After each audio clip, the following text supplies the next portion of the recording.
A little too bright. All right. All right. Hello, everyone. This is Acemon X, right here on the Acemon X channel. Getting a little nervous because I haven't done this before. So we are going to talk about WWE Fastlane, which will be on the air in the next hour, beginning with the kickoff. As well, we are going to talk about a lot of things that led up to this event. I wanted to do something like this in the beginning of the year, but unfortunately, it didn't went that way because come on in. As much as a mess up as you are, looking like a mess up, I look like a mess up too, but it doesn't matter at this point. You know, we're like I said, this is Jade, by the way. We're talking about WWE Fastlane, which will be airing in the next hour, beginning with the kickoff. We're going to sum up everything that we have seen in the beginning of this year. I've been contemplating of wanting to do something like this, a live video, where we get to talk about our opinions. So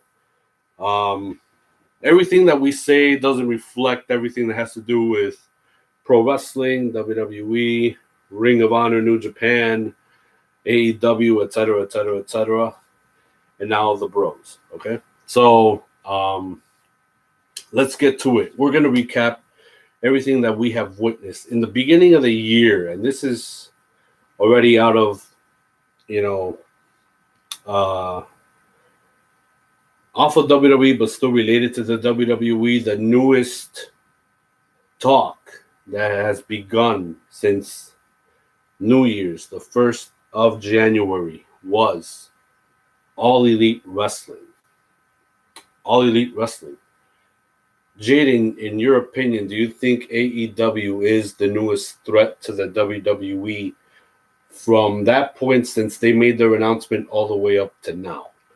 Well, frankly, I'm not going to say that All Elite Wrestling is not a threat, but more like a challenge. And for those of you who follow the industry ever since, a lot of things have been changing ever since the last year. And it all started ever since September, when what is now All Elite Wrestling, pretty much the Elite themselves, and I got to give kudos to Elite, give kudos to Cody, to Kenny Omega, to the Young Bucks, to Hangman Page, all of them.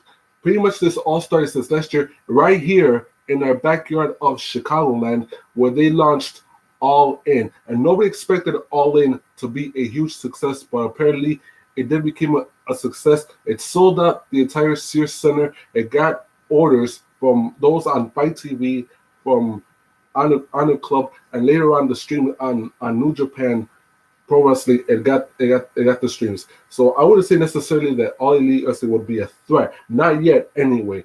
But I do say they do have a challenge, because nonetheless, they did announce their new show, well, the very first show under the All Elite banner, that being Double or Nothing to emanate from Sin City. And just like All In, Double or Nothing did have its results. The entire MGM Grand Garden Arena is all sold out, and it's now we as to which platforms the show will emanate. But of course, this pretty much could be the year that All Elite Wrestling will plant the seed and good things will happen. That's true because I was fortunate enough to take a chance by being there at All In last year in September, and something told me from when they announced that they were going to do All In, and I prayed it to the Lord that it would take place here in Chicago, because in Chicago a lot of memorable things have happened sports-wise as well as wrestling, not necessarily sports entertainment, but wrestling in general over the course of the years, and so many decades have passed and so many memories have been made, from the International Amphitheater to Rosemont Horizon, now Allstate Arena, to the Chicago Stadium, now the United Center, to the Sears Center. So many places in between, and I know I missed some places that I haven't mentioned. Well, yes, they did mention Comiskey Park has held an event. There you go. Soldier Field has held an event, and they did some research that during the 50s, Wrigley Field, the friendly confines, if you will, they did host one wrestling event. Ooh. And pretty much that's why Chicagoland has been the hotbed for wrestling for many years, because there's no loyal fan base, a very passionate fan base than the one right here in Chicagoland. That's right. So yeah, back to All In. Ever since they announced it so many months before September, something told me that it was going to be something huge. It was going to be something different. And how would I know for sure if I don't give it a chance, if I don't take a chance at going somewhere that was different? Because for me last year, 2018, everything was just sparking up, with the Elite, being the Elite, watching these guys do their thing in Ring of Honor and New Japan, and leading up to All In, which Cody and the Bucks, they took a huge gamble, and it paid off. It literally paid off, and I love what I saw from top to bottom. No, unfortunately, I didn't make it on time to see the over the budget battle royal, but I ended up seeing later on in one of the YouTube videos, even though it was aired on WGN America, and I'm glad I actually got to see it, because obviously, it got aired on YouTube one way or another by a fan, and I liked what I saw. The over budget battle royal was great. I didn't get to see much of the opening match. That was what was it? MJF against some wrestler I don't remember. I'm sorry. But what I saw later down along the line, it's like, I'm glad I gave it a chance. From seeing that that 4-way dance with the women's match, leading up to the other matches, I was so stoked to see Cody winning the NWA World Heavyweight Championship against Nick Aldis. Cody deserved it. Something told me that that it was going to follow the legacy of his father, the late great American Dream, Dusty Rhodes. God rest his soul. I had a teardrop for Cody, to be honest, and I'm not saying it for the hell of it. No, I literally felt it once he got the win and he got the belt that his old man have held for quite the period that he did. And seeing other figures like DDP was there, it was like so cool. The last time I seen DDP was literally when we went to the very last Nitro show that the United Center have had back in literally in 2000, right? Yes. November 6th, 2000. And Nitro was all that sucky and it wasn't all that good, but we never been to a Nitro show, so that was a Nitro Thunder combo deal that we went to. That was the last time we seen DDP, and he was on the mic that night. But I got to see DDP one more time, and he did the diamond cutter on Davari. If I said it right, on Davari, who's now working with WWE backstage. Crazy, huh? Very crazy. But I was looking forward to that match. I was looking forward to Pentacero, Pentagon Jr., whatever you want to call him, phenomenal wrestler, against Kenny Omega. My God. One of the best matches ever. And also leading up to the Young Bucks against, was it Rey Mysterio and... It was a 6-man. Oh, yeah, that's right. It was a 6-man. I'm sorry. I need to watch all in again. Here I am forgetting this. But yeah, that I was there. It was Young Bucks and who else? Who was their partner? Kota Ibushi. Oh, yes, of course. Golden Lover combination. Well, half of it.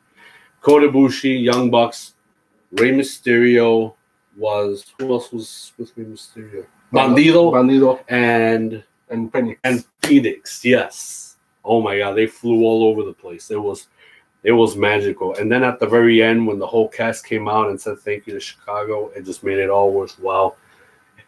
And obviously, that event was the huge payoff, because what was the huge payoff? They ended up coming out with a lot of money, and that's what led to the birth of All Elite Wrestling. But now that there's a new company on the horizon, I feel, in my opinion, WWE is threatened. They are threatened to the point where it's like the WWE's roster, whether it be Raw, SmackDown, whatever, some of those people are not happy because either they haven't been seen on TV, they haven't been put on TV, or you put them in these ridiculous situations that don't lead them anywhere but unpleasantness, unhappiness. So I don't blame some of those people on the roster for them wanting to leave, and now WWE is doing everything that they can, from what I'm reading on the reports, and the reports that we follow are through Pro Wrestling Unlimited, and we also follow Wrestle Talk. And of course, they got so many numerous sources that, that it's like, whoa, is this really what's going on? With some of these guys or wrestlers and whatnot. So, like what we just saw not that long ago, a few hours ago, a good example is Luke Gallows and Carl Anderson. They are not going to be signed with WWE, even though it's a multi-million-dollar deal. They're not going to be signed. So, what does that say? They're not going to stick around with the company, and I don't blame them because, these guys were one of the best tag teams put together in New Japan. And look where they're at now. Yeah, they're winning a lot of money with WWE, but for what? Just to pose on Instagram, and not to say that there's anything wrong with that. Damn, Gallows and Anderson, one of the best tag teams I've ever seen in this 10-year stretch, as we're leading on to 2020 already. They're one of the best in Japan. Obviously, WWE saw what they were doing. They wanted those two. They only asked a little bit on Raw, going with AJ Styles to form the club based out of the Bullet Club.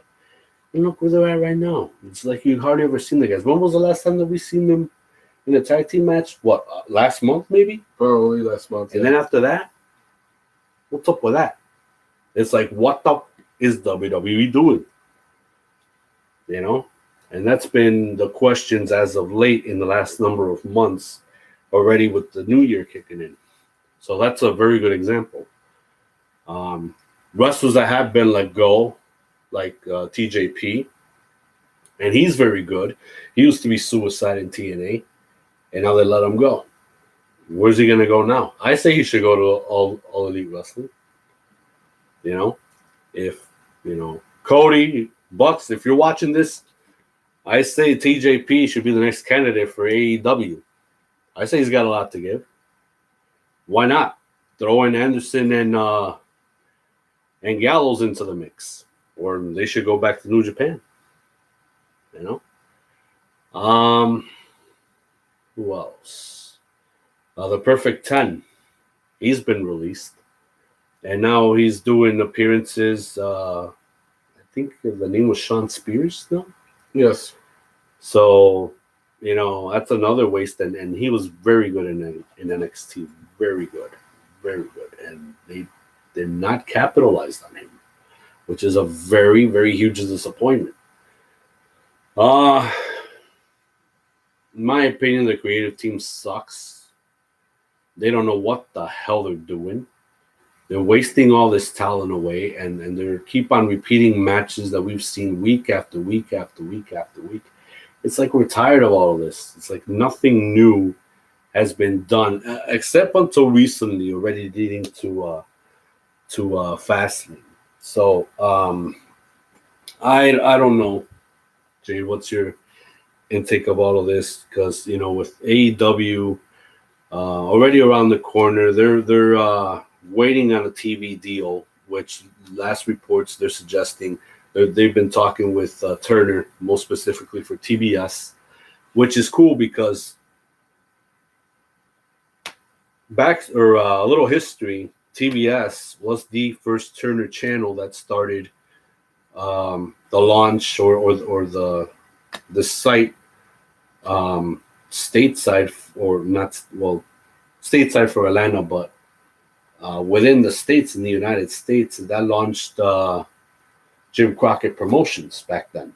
Yes, and it's good that you mentioned history because, like you mentioned, it all started with the Jim Crockett Promotions, which was the top gun of what is the resurrected National Wrestling Alliance. Back then, the National Wrestling Alliance was the top dog in the industry. But that was until the 80s when everything was changing. Cable began to be the rage, and all of a sudden, Vince McMahon decided to elevate what was his father's vision, that now being the WWE, and all of a sudden his vision was too much for promoters like Jim Crockett to bear, promoters like Vern Gagne to deal with, and all of a sudden they can't compete with Vince anymore, and that was why other promotions. The NWA, however, went out of business completely. It was just bought out by Ted Turner, where it's to become World Championship Wrestling, and apparently that's where the stakes began to rise because World Championship Wrestling was never considered a threat to the WWE. But that was until when a man by the name of Eric Bischoff decided to say that he will have the same goals as Ted Turner and say WCW must be in competition with the now WWE, and they did everything they could. But WCW is not the only competitor. There was another promotion based out of Philadelphia by the name called Extreme Championship Wrestling, and those three promotions went neck and neck. But the thing is, everything just changed until 2001. And in 2001, Vince pretty much had all the cards in his favor, and as a result, both WCW and ECW went out of business. And from there, everything was starting to go good. But then, within a matter of time, all of a sudden, the product went sour for WWE because they never changed their style. It's pretty much the same. Like we gotta find a way to make our fan favorites appealing rather than be flexible and say it's okay to make your fan favorites appealing, but not on a constant basis. That's pretty much what's wrong with WWE because they say we gotta put more focus on the fan favorites, but then at the same time you gotta be rational. You gotta be smart and say, okay, we have to give our audience, you got to give our universe the best product that they can enjoy because it was from there after All In where things, well, before or after All In, but nonetheless, last year was what started to go wrong for WWE because during the pay-per-view show, the main event match was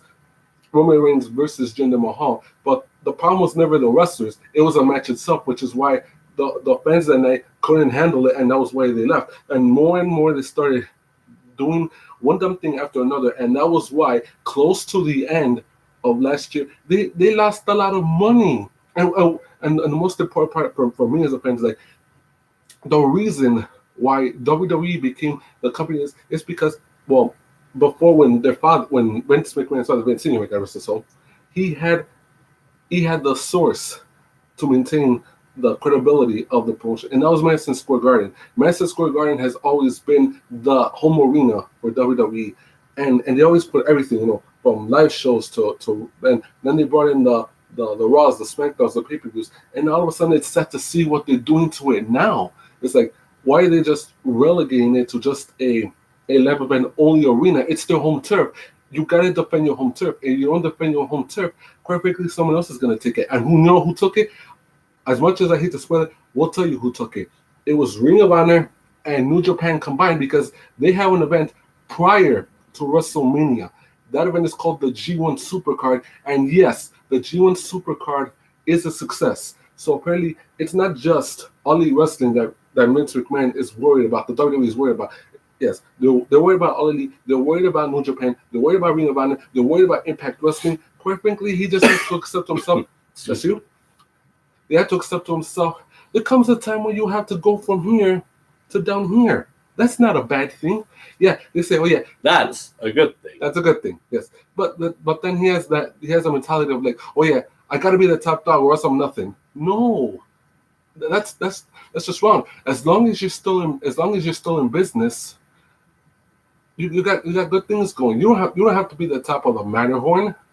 You just have to be in business. But if you want to regain your spot at the top of the Matterhorn, you gotta listen to your audience. You gotta listen to the universe. If not, you're the one that's gonna end up with the egg on the face. Well, I'll agree with all of that. The only thing I kind of have a contradiction to something is that WWE did not wanted Ring of Honor or New Japan or one of the two to have Madison Square Garden because they've been loyal to it, but as of late, they started doing business with the new arenas because they want to advance with the times as well, and WWE's goal is obviously to do these football arenas for the major pay-per-views, like with the WrestleManias. They already did it now with the Royal Rumble. They're taking Saudi Arabia by storm with whatever events they got with the Crown Jewel, the Greatest Royal Rumble, which were okay, but it was cool to see some of those old school wrestlers, old school performers as well, along with the main rosters, players. The thing of it is now with the G1 Supercard, in my opinion, I haven't heard anything good as of late as far as the card goes. Yeah, they capitalized getting Madison Square Garden. But what type of show are we looking forward to WrestleMania weekend once they put their product out? The key players that had Ring of Honor going were the Elite, even though they were under the Bullet Club banner. But now with them doing All Elite, it's like they're doing their thing now officially. Ring of Honor, I don't know if you can say they're in the struggle or what the heck. But, you got Jay Lethal, one of the best wrestlers ever. We've seen him since the TNA days, when they were on Spike. And Jay Lethal's phenomenal, Jay Lethal is the greatest wrestler alive we've seen. One of the best. I know he's going to be on the card facing who? We don't know. I'm hearing that now the newest leader of Bullet Club, Jay White, the Switchblade, now IWGP Heavyweight Champion, he's going to be there facing who? Who's he going to defend his title against? We don't know. Last thing we hear was there's going to be a phenomenal tag team match between the Briscoes and Guerrillas of Destiny, part of the Bullet Club. Something to look forward to. So that's one match. But this is where they got to bring some interesting matches. Otherwise, then their hard work of obtaining Madison Square Garden is going to be all gone to waste. So, Ring of Honor, New Japan, you got to do your thing for this first G1 Supercard to be worth of doing business with Madison Square Garden. But on top of that, the ticket sales obviously worth it and not all wasted and to be done in vain. That's what I gotta say. This is what I wanted to show you. I'm reading something from CageSideSeats.com. Supposedly, Luke Harper returned at a WWE house show last night. This got posted just today at 11 in the morning. And it looks like Luke Harper on Twitter, he posted out, "Is anything going on in Rochester, New York tonight?" So the report says it shouldn't have come as a surprise then that he returned to WWE at the house show in Rochester to wrestle Mojo Rawley. It was a Raw live event, and last we saw Harper, he was a SmackDown performer. But as we've also seen in recent months, the brand split hasn't stopped wrestlers from appearing on both shows. So then he tweeted one more time and he said, "Today was a tremendous freaking day." It has been over 6 months since Harper was on television. At that time, he was teaming with Rowan, who is now working with WWE champion, the new Daniel Bryan, as a bodyguard of sorts. What that means for Harper is unclear, and this could have simply been his appearing due to it being his hometown. We'll have to wait and see. So let's jump to that right now, because even I'm contemplating on Rowan appearing out of nowhere to be on the side of the new Daniel Bryan, who tonight he's going to defend his eco-friendly WWE Championship against Kevin Owens of all people. Now, yeah, let's jump into that. Boy, as a viewer, I was incensed to a point, because you're bringing Kofi Kingston out of the New Day, or at least still part of the New Day, but bringing him out as a solo wrestler once again to put him in the title picture, literally busted his ass for him to have this shot at the WWE title, only for Mr. McMahon to pop out on TV and just take it away from him. Like, what the like, really? My God, man. My God. I mean, there I thought sticking it to Becky Lynch was one thing, but now Kofi Kingston, and I'm saying this as a viewer. I mean, my God, it's just so ridiculous. But yeah, tonight, Daniel Bryan and Kevin Owens for the eco-friendly WWE title. What's your view on this? Because I know you haven't been watching it as of late, but you only watched a little bit, but I still fill you in. But what's your take on this whole thing with Kofi Kingston out of it? And don't forget, the New Day will be there tonight. So they could, in my opinion, they could interfere. They could interfere. Maybe throw Daniel Bryan off his game, or maybe throw Kevin Owens off their game. But we don't know what's going to happen. But chances are they could interfere tonight. Yes, that is a possibility. And speaking about that title match, I just want to point out that for almost 8 years, it has been at least 8 years since Kevin Owens tasted heavyweight gold. And yes, he has been in a slump as of late. And people see him and like, oh yeah, you're just a mid card utility wrestler.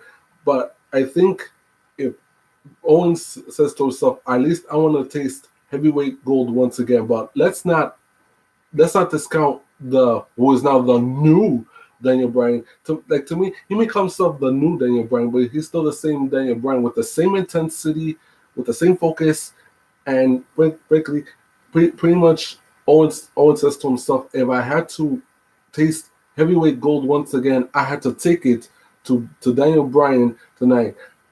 But nonetheless, yes, as you mentioned, Kofi Kingston is not out of the picture completely. So what might happen tonight at Fastlane, to say hypothetically, if Daniel Bryan retains the SmackDown Championship, the SmackDown Heavyweight Championship at Owens' expense, that it could be a good sign. That way he could face Kofi Kingston at WrestleMania in about a month's span. But that's not say that Kevin's always out of the title picture completely. So pretty much it's open season right now for Kevin Owens and for Kofi Kingston to get a shot at Daniel Bryan and the SmackDown Heavyweight Championship. Okay.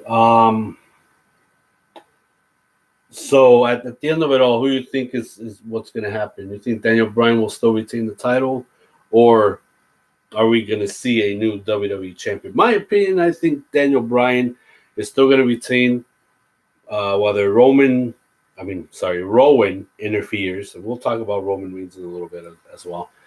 I think Rowan will interfere Um, Kofi Kingston or New Day, all of them, they might have a chance to get in this match. Maybe we might see the return of Luke Harper joining up with these two and adding more volume into the dynamic of this storyline. By the way, I like Daniel Bryan's very articulate side of him with this whole new Daniel Bryan persona. That makes him more interesting than before. Before the whole yes, yes, yes, and before that, no, no, no, and all of that. But I like Daniel Bryan when he articulates what's wrong with the planet today. He's Captain Planet because the power is his. Um, and just him playing that whole persona just makes him a little different than before with that whole dynamic thing he's got going on. So, my opinion, Daniel Bryan's gonna retain.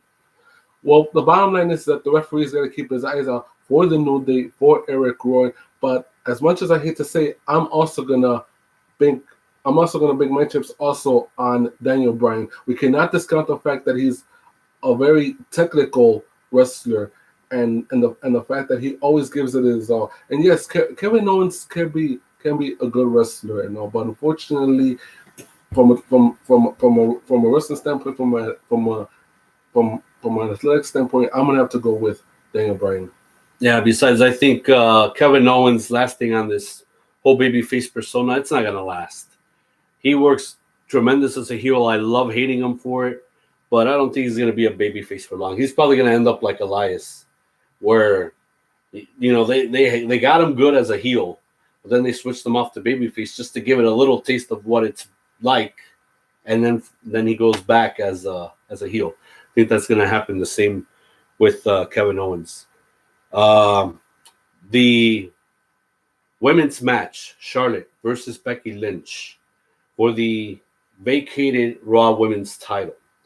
This angle, oh my God, this is one of the most interesting angles that I've ever witnessed in the longest time as far as the women are concerned. I love Becky Lynch to death even before she became the man. And Charlotte, she's back and forth. There's loving and hating for her. And I mean, right now, Becky Lynch is like the female Stone Cold in a way because she's rebelling against the McMahons. She just got thrown into jail. They added a lot more on social media with the rivalry, especially Ronda Rousey being involved.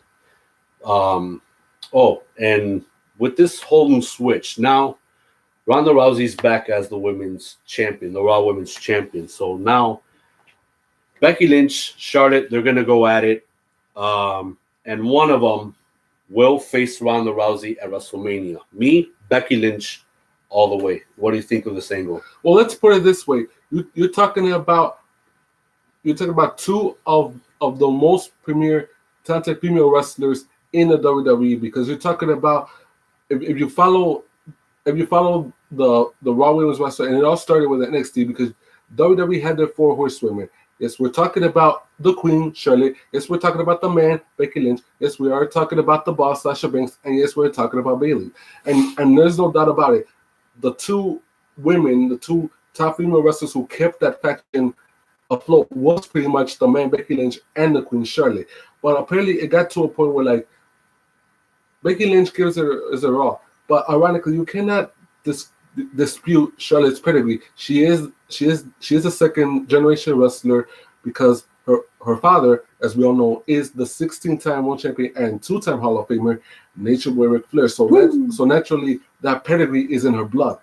But what runs in Becky Lynch's veins is the passion, is the desire, and that's pretty much what it's been, and that's what manifested within a year and a half ago. So pretty much Becky Lynch is saying, yes, Charlotte, you can have all the accolades you want. Yes, you are Flair. Your pedigree, defines you because of your father. But there comes a time when she has to say, like, you can't be the primary focus anymore. And yes, we're going to talk briefly about Ric Flair's rivalries. Ric Flair had a good set of rivalries. He had a good set of rivalries with Ricky the Dragon Steamboat. He had a good set of rivalries with Hulk Hogan. He had a good set of rivalries with Dusty Rhodes. Dusty Rhodes, yes. Dusty Rhodes. He pretty much gave the best. And when every time the Nature Boy gets in the ring with whomever, be it the American Dream, be it Hulk Hogan, be it Ricky Steamboat, he gives it throughout. And tonight will be no different because his daughter, the Queen, as she self proclaims herself, will go up against the Man. And we gotta say that this will be a good match. And I'm pretty sure Ronda Rousey is gonna keep a keen eye close to the monitor to see who will face her weeks from now at WrestleMania. And as much as I don't want to discredit the Queen, because yes, she has that natural pedigree, but apparently there comes a time where you pretty much say, oh yeah, tomorrow's another day. I too will vote for the Man to win tonight at Fastlane. A huge match is on the line at WrestleMania. But what will happen when Becky Lynch and Ronda Rousey collide? Because quite frankly, they never collided one-on-one. They were supposed to collide one-on-one at Survivor Series, but unfortunately, an unexpected mishap prevented that from happening. Yeah, so on top of that, with the move that was made by Ronda Rousey of her becoming a heel, that definitely added a lot of volume into this angle. So it was a long time coming. Fans don't buy her being the goody two shoes of a champion. So now I've waited for the UFC version of Ronda Rousey coming in. And it's a huge payoff because now the question that everybody's asking, is this real? Is this a shoot? I think it's a combination of both. And I think it's going to add a lot at Fastlane tonight once this match gets started. But yeah, we're going to see another one in the chamber. Another match. It's going to be huge. I think Becky Lynch and Charlotte Flair, they're going to steal the show once again.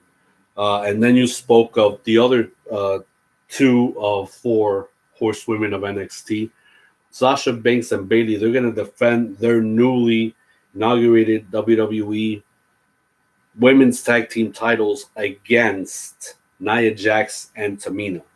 Now, yeah, you got the heavies, Nia Jax and Tamina. To me, it was a long time coming that these two would finally pair up because, their blood, their family, they're from the same Samoan dynasty. And it's been a long time coming. I don't know what the WWE did the first time around and whose idea was it to pull the plug of actually having these two go against each other. But I think we got robbed. In my opinion, I got robbed of seeing something beautiful like that. Because here we think, or here I think, that would have been one of the greatest bouts ever. Maybe not. We don't know. But I think something fresh, something new was about to start. They pulled a plug on it, and they ended up pairing these two together. So now with that, now you have a team that's going to go and face one hell of a team that used to love and hate each other, but they definitely love each other. And I know in real life they can't live without one another. Talking about Sasha Banks and Bayley. So what's your take on this angle? Well, yeah, like you mentioned, there was a possibility for a dream match between Nia Jax and Tamina, who, as you mentioned, are related, and we cannot discount the fact that, like I mentioned before, when you talk about the 4 horsewomen of the WWE, you got the best of us, and now we're talking about the other 2, that being what is now the Boss and Hug connection, and not to discount, Nia Jax or Tamina, they pretty much say now we're on the same page. We got to get gold for once, and for the only one who tasted gold singles wise was Nia Jax.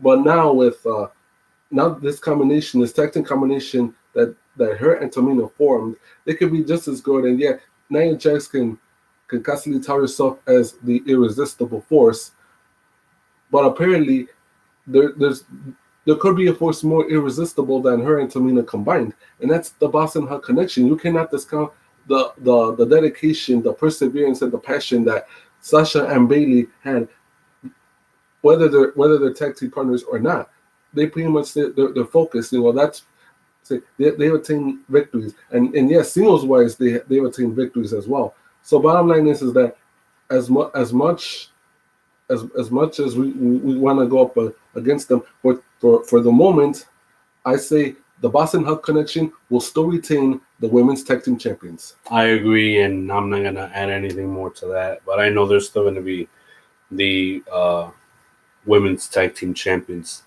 and they need that right now because they're the only ones who can spear this plan of them defending the belts on Raw, on SmackDown, on NXT.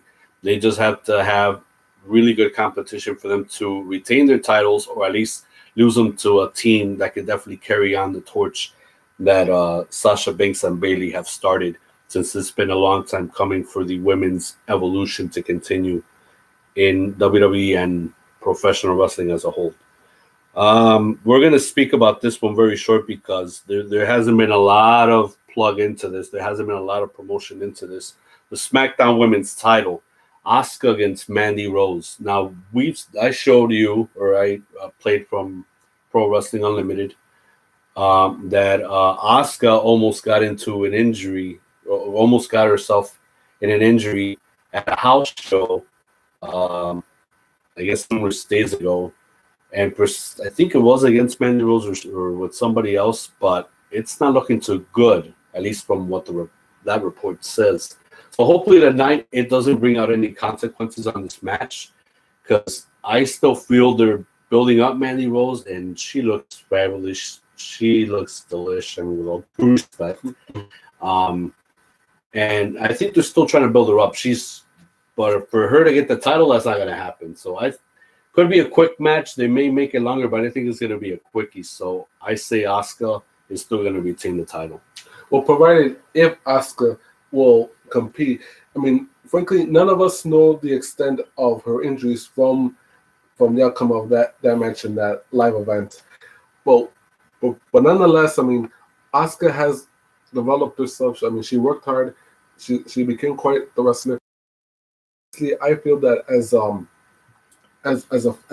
a fan, they should not hold or they should not put her in a somewhat demeaning position, not completely demeaning, but somewhat demeaning position, because she was on the roll, and of course, going back last year when Asuka had to, or I'm not saying they had to, but they had Asuka lose to Charlotte at last year's WrestleMania. That's where I feel that's where her momentum started to dissipate, and it's like another female Goldberg, where build her up with a streak that just to be killed off, and then there goes the moxie, and there goes everything along with it. So it's like, yeah, right.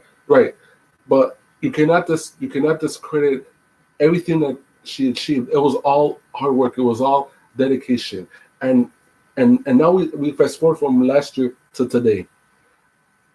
I mean, if Asuka competes tonight,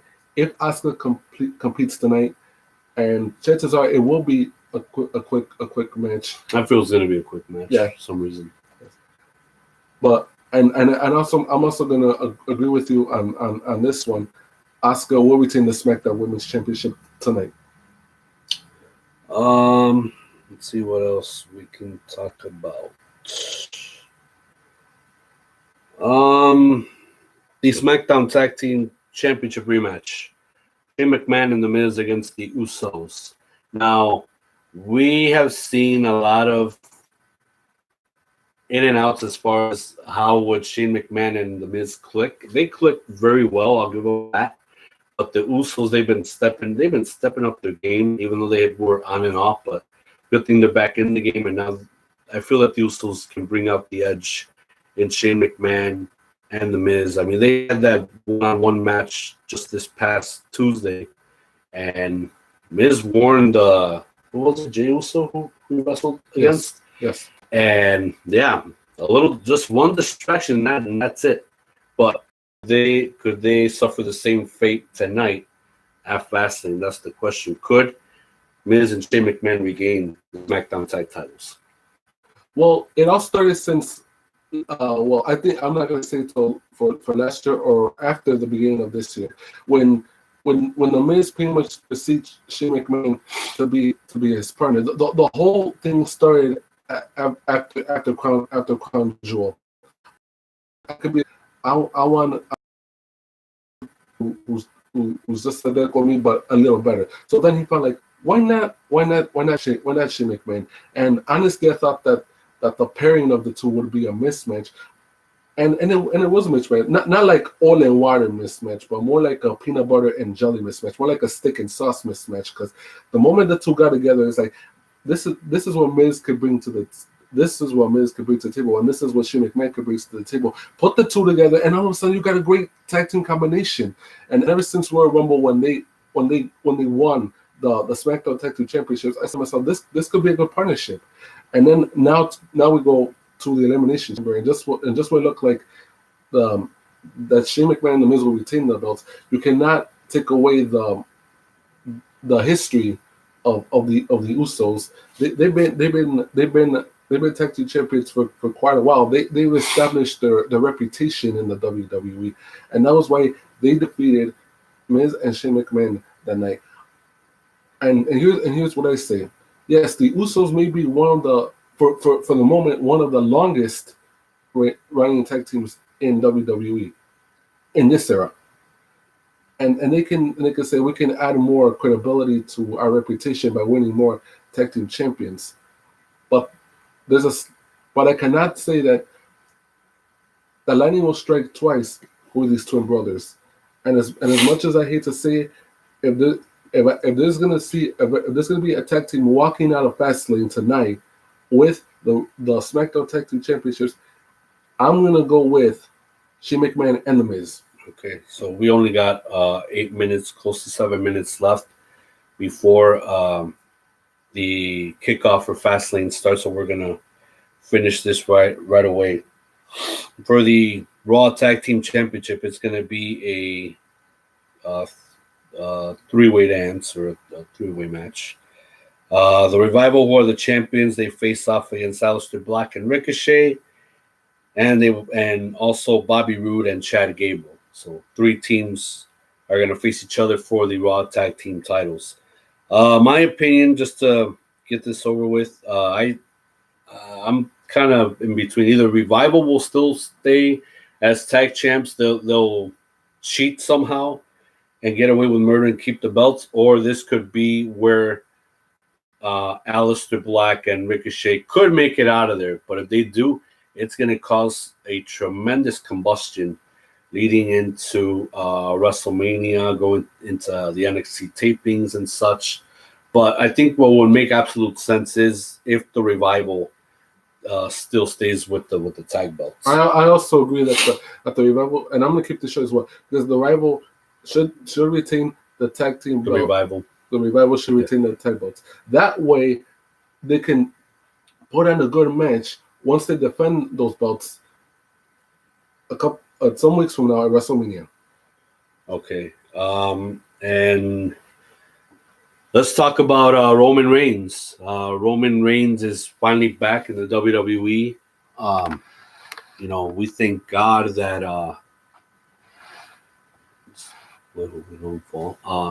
just thank God that Roman Reigns is back. He fought leukemia for I think almost 2 to 3 months, maybe 2 to 3 months, I think, because he mentioned it since October, the diagnosis. He's in remission. Obviously, he's in remission.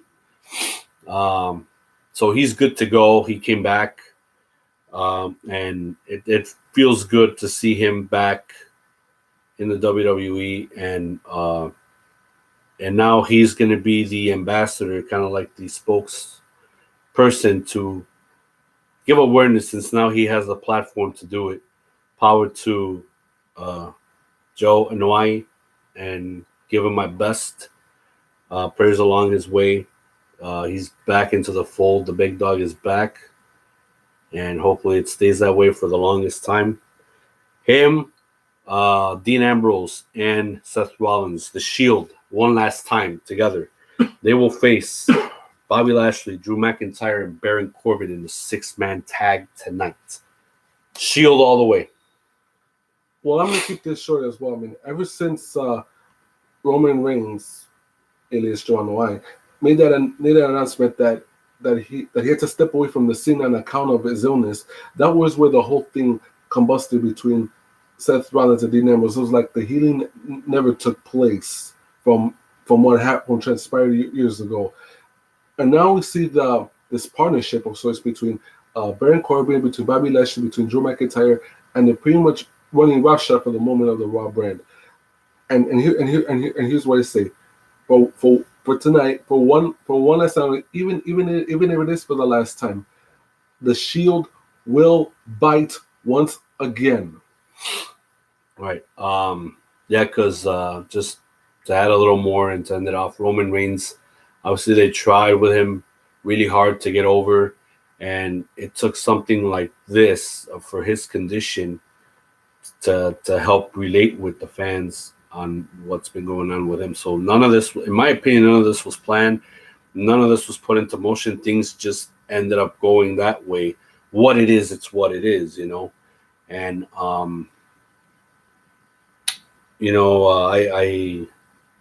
hope that this is it for him, as far as having to deal with the issue, and he keeps on going, and hopefully he gets back the one day be the top dog again, be the big dog, and get the Universal title back and run with it. Either him, Seth Rollins, just as long as it's away from Brock Lesnar, because it's already it's already dead in his hands. It needs to be revived by someone else.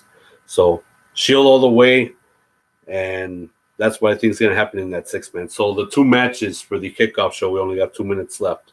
Andrade versus Rey Mysterio. Now, the first couple matches, the first one, I thought it was beautiful until it got disrupted. Second time, it was like, okay, it's all right. So if it's going to be in the kickoff show, I think it's really going to be nothing. There's really not going to be anything new unless they bring something out of the water and make it enjoyable. But the first time around, they obviously accomplished that. So this third match that they're having, I think it's the third match, but hard to say. I think they already have 1-1 on each other. So who's going to break the tie? If I have to pick one person, I say Rey Mysterio. Well, unfortunately, I'm gonna have to disagree on that one because, here's why. I mean, Rey Mysterio has pretty much competed in every promotion. Yeah, he won accolades in every division, but despite the fact that he is a heel, I see certain potential in Andrade. I mean, he can fight as long as he can, and he can probably go as ring. So I say for tonight, if I'm gonna have to pick one person to win this match, I'm gonna have to go with Andrade. Okay, and also a part of the kickoff, we're only down to 1 minute. The New Day versus Rusev and Shinsuke Nakamura. So that would be Big E and Xavier Woods in a tag match. So I say for some reason I'm feeling Rusev and Nakamura is going to take this match. Well, I'm gonna keep this show as well because, like you said, we're on time constraints. We cannot discount anything against the New Day. I mean, the New Day is one of those good tag teams that pretty much get the WWE and the WWE Universe invited. I'm sorry, and pretty much and yes, they may have a tough picture, but they're just a good thing, and the good thing is terrible twist. So I'm gonna have to go against you tonight, and I pick the winners on this tag match for the kickoff show, the New Day. Okay, so here's let's talk about a gaming prediction. Who do you think will start off the kickoff show? Which match? Well, I say Andrade versus Rey Mysterio. Yes, on that one I agree. Okay, well I guess we'll have to wait and see. As far as the actual card, I say the 6-man tag is going to start off the pay-per-view. I'm going for the let's see. I'm going for the SmackDown Women's Championship to kick off the show. Okay. For a main event, obviously Charlotte and Becky Lynch, since now obviously the women are taking the stand and they're getting more exposed as main eventers as of late. I'm gonna have to agree on that one. Okay. So ladies and gentlemen, this has been our predictions for tonight's WWE Fastlane. Obviously, it's 5:01, so the kickoff should be starting right now. So, if you're not attuned to the WWE Network, what are you waiting for? Get off our channel and watch it right now. As far as we're concerned, this is Jade right here. I've been Acemon, and you want to do another end result right after Fastlane just to see if our predictions come true? It's up to you, brother. Okay, so I guess we'll have to wait and see and how we feel. As far as I'm concerned, thank you very much for watching. If you're not watching live, obviously you can, watch back and see if our predictions came true or not, or just to see what the heck we blab about. And I'm gonna think about in lieu of doing something huge for WrestleMania weekend. If it's just gonna be WrestleMania talk, or if I'm gonna talk also about the G1 Supercard, NXT Brooklyn, is it? Yes. NXT Brooklyn. Oh, NXT Takeover Brooklyn. Just see what we can talk about, and obviously have a little bit more to chat about wrestling wise, because the many comments that all of you people have been laying for the wrestling videos I already posted, the one about Sting, the one about the Four Horsemen, NWO, but it's mostly about Sting and the Four Horsemen on those videos. So, we'll see how it goes. So in the meantime, thank you for watching. Peace and love worldwide, and enjoy watching WWE Fastlane tonight. See ya.